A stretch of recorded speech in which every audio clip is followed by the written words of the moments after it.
Bonjour. Alors, si nous nous souvenons bien, lorsqu'on était petit, on n'avait pas le net, on n'avait pas d'ordinateur, on n'avait pas de jeux vidéo. Qu'est-ce qu'on faisait le jeudi? Eh bien, on collectionnait des timbres. On allait au marché aux timbres, on échangeait nos timbres avec les petits camarades. Si je dis tout ça, c'est parce que nous avons ici présent Gauthier Tout-le-Monde. Vous êtes le directeur de Timbre Presse et de Timbre Magazine, et vous sortez un numéro spécial dessous des timbres. Finalement, ce livre, c'est un livre d'histoire. Quand on regarde les timbres, c'est de l'histoire. Alors le timbre, ça sert de base pour les historiens. C'est ça qui est extraordinaire, c'est que ce sont des petits morceaux de la grande histoire. Et oui. Ce sont des marqueurs incroyables, une précision diabolique, notamment en temps de guerre. Donc oui, c'est une base historique. Oui, il faut aimer l'histoire pour s'intéresser au timbre, mais c'est réellement passionnant. Alors vous êtes à la fois directeur de magazine, probablement philatéliste et aventurier. Jean-François, vous savez ce qu'a fait Gauthier il y a 2 ans? Vous êtes parti seul sur une île avec un ordinateur, des panneaux solaires, sur une île déserte, votre sac de couchage, et vous avez tenté de prouver qu'on pouvait vivre avec le matériel d'aujourd'hui. Voilà, c'était une nouvelle technologie, le solaire, et montrer que le travail à distance, c'est quelque chose qui fonctionne. Donc, si ça fonctionne à 10 000 km de mon bureau, ça peut fonctionner. Vous avez pris une bonne assurance vie parce que c'est dangereux, là-bas, les pirates, les courants, non, vous en êtes sorti. Alors malheureusement, il n'y a pas d'assureur qui veut bien assurer ce genre de circonstances. Enfin bon, vous êtes là, c'est le principal. Vous connaissez Jean-François Eckhart? Bien entendu. José Comte, Jean-François, bienvenue. José Comte, 55 ans de vie professionnelle. J'enlève le mot journaliste parce que vous aimez dire et répéter « je ne suis plus journaliste ». Alors je dirais que vous êtes auteur, écrivain, éditorialiste. Ça vous va? Oui. Alors vous êtes là parce que 2 livres sortent en poche, La tragédie de l'Occident et L'invention des Français. Est-ce que vous n'en avez pas assez par moment, Jean-François, de commenter systématiquement l'actualité? Il n'y a pas un moment où on a envie de passer totalement à autre chose. C'est pour ça que j'avais fait ça. Oui. C'est-à-dire, là, ça se passe entre 300, moins 300 et plus 400 après Jésus-Christ, donc ça dépayse, ça permet de prendre beaucoup de distance avec une actualité immédiate. L'arrivée du monothéisme, bien ou mal finalement? D'abord, ça se passe il y a longtemps, mais en même temps c'est une actualité extraordinaire, pour 2 raisons. D'abord parce que l'invention des Français, d'où on vient, on est qui? Vous imaginez le débat aujourd'hui sur l'identité, c'est quoi être français, le sol, le sang, etc. Et là on voit mais comment ça s'est constitué la France? Quelle est l'histoire de la constitution, même pas de la France, mais de quelque chose d'incroyable qui est, c'est les Français. Jean-François. Et l'autre, c'est en effet, quand on voit ce qui se passe dans le monde entier, c'est comment on est passé au monothéisme. Alors oui, on en parlera tout à l'heure, mais bonne ou mauvaise chose finalement, si on fait le bilan? Les deux, il y a eu des avancées. Vous êtes un peu normand là. Non, il y a eu des avancées et pour une part c'est une tragédie. Bon, restez avec nous parce que dans un instant nous aurons ici sur notre plateau un comédien de talent, Christian Vadim. Il sera à partir du 22 janvier au Théâtre des Nouveautés dans un nouveau départ. Vous verrez un personnage au demeurant très sympathique, mais il a plongé dans le métier de comédien, il a plongé dedans quand il était petit, avec une telle hérédité. Bon, alors, c'est un personnage, c'est une histoire incroyable, vous l'avez interviewé, Moki, j'imagine, Jean-François. Alors, le timbre, petit morceau de la grande histoire, alors on va essayer de prendre quelques exemples précis, parce que vous publiez le dessous des timbres, et ce que j'ai dit, c'est un livre d'histoire, en quelque sorte. Alors, il y a des Français, par exemple, ce que vous ne savez pas, qui ont créé leur petit royaume, il y a des siècles, au 19e d'ailleurs, et qui ont émis des timbres. Tout à fait. En fait, on s'est retrouvé avec des Français, notamment un qui était en Indochine.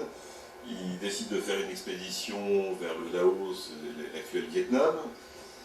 Il va en pays Moy et il trouve ça absolument merveilleux.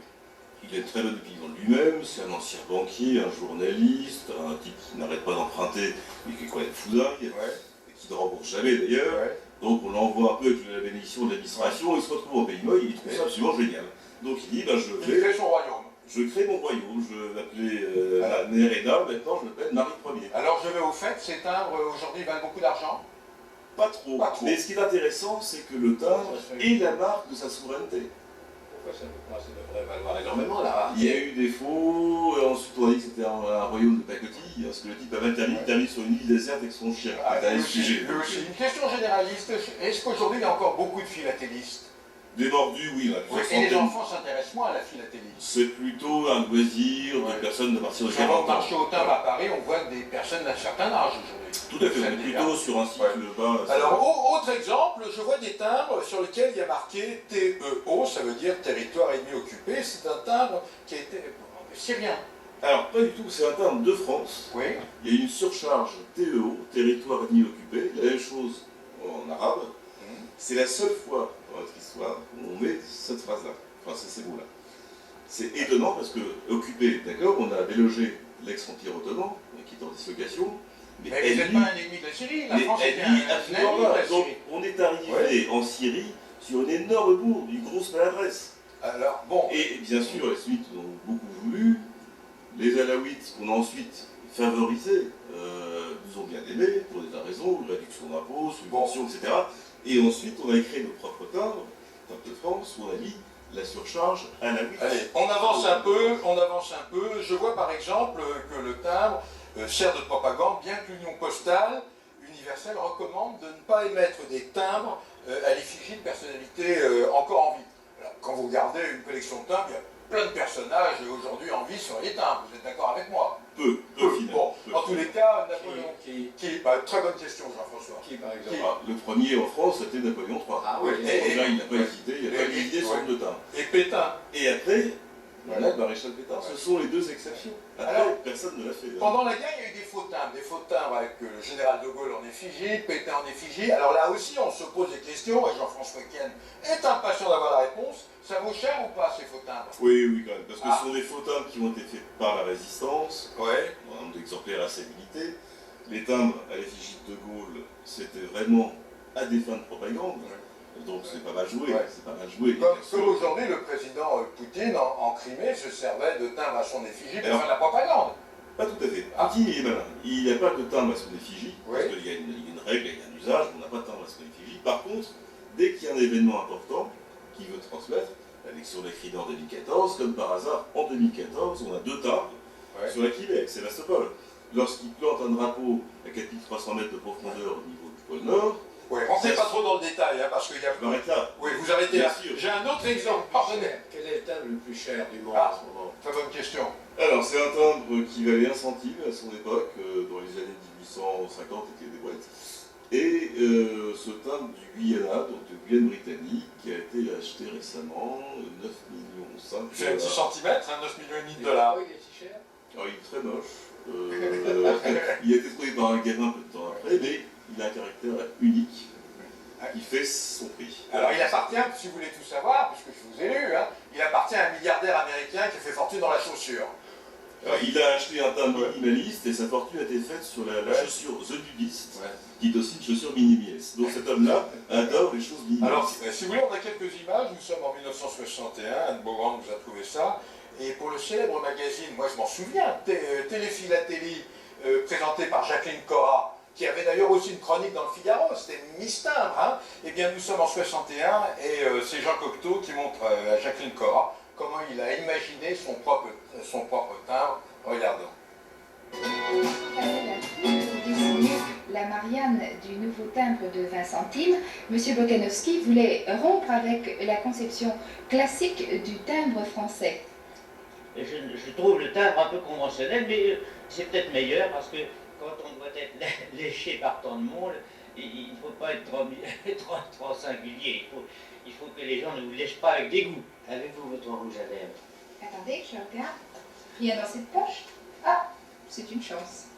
Le voici. J'aimerais vous montrer le profil d'après lequel je suis parti. Avec plaisir.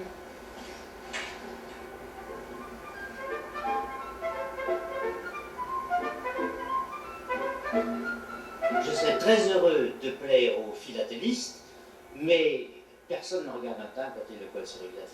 Là, vous êtes sévère. Un timbre est anonyme. Non, le public n'est pas ingrat à ce point-là. Mais non, ce n'est pas de l'ingratitude, c'est un geste. On colle un timbre sur une lettre, et un timbre est un timbre, ce n'est pas un tableau. Et il intéresse surtout les philatélistes. Alors, parmi les timbres surprenants, j'ai vu que des timbres de Palestine, d'Égypte, de Jordanie représentaient, il y a quelques années encore, des papes. C'est incroyable, donc c'était un hommage à la chrétienté. Aussi pour les relations diplomatiques. Le timbre, c'est aussi une vocation pour les relations entre les pays. Donc oui, il y en a eu, il y en a encore, encore récemment en Iran. Alors j'apprends par exemple que la Corée, pour affirmer sa souveraineté sur certaines îles, émet des timbres. C'est très politique le timbre en fait. Hein, c'est très politique, évidemment politique. Et comment un simple timbre a permis aux Américains de s'intéresser au canal de Panama? Oui. Propagande, politique. Vous n'avez pas encore un timbre à votre effigie, Jean-François Kahn, vous le méritez.